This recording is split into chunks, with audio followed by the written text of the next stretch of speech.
ज्येष्ठ अभिनेत्री प्रिया बेर्डेजी आपल्यासोबत दूरध्वनीवरून जोडल्या गेल्या आहेत। प्रियाजी, जय महाराष्ट्रमध्ये आपलं स्वागत आहे।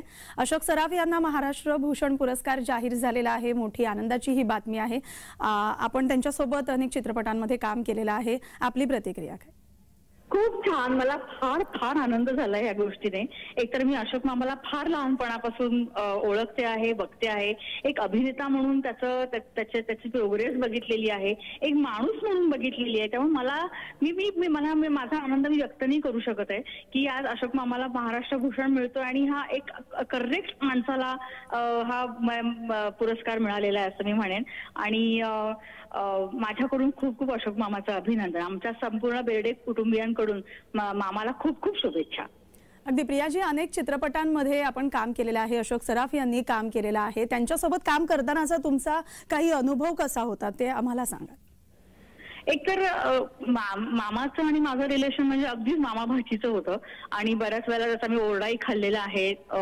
खूप तो बोलायचे मला की तू ह्या गोष्टी कर, त्या गोष्टी करू नको। आणि त्याची एक गोष्ट मला फार करेक्ट आठवते आहे आणि ती मला जास्त पटली की अभिनेत्याने किंवा अभिनेत्रीने काय करावं याच्यापेक्षा काय करू नये हे जर त्याला कळत होतं उत्तम अभिनेता होतो।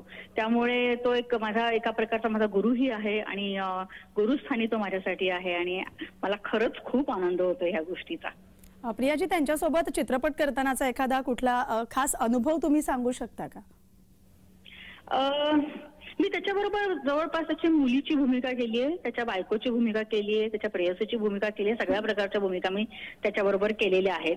आणि त्याचं काम चालू असताना जेव्हा आपण त्याच्यावर काम करतो तेव्हा त्याचं आपल्याकडे पण पूर्ण लक्ष असतं आणि कुठेही तो कॉन्शियस न करणं आणि एखादी गोष्ट व्यवस्थित समजावून सांगणं आणि कुठली आता हे लक्ष्मीकांत बेर्डे आणि अशोक सराफ दोघांची ख्याती ह्या बाबतीमध्ये होती की कुठली ऑडिशन घ्यायची असेल तर ते आधी सांगायचे की असं ह्या पद्धतीने आपण करतो आहोत।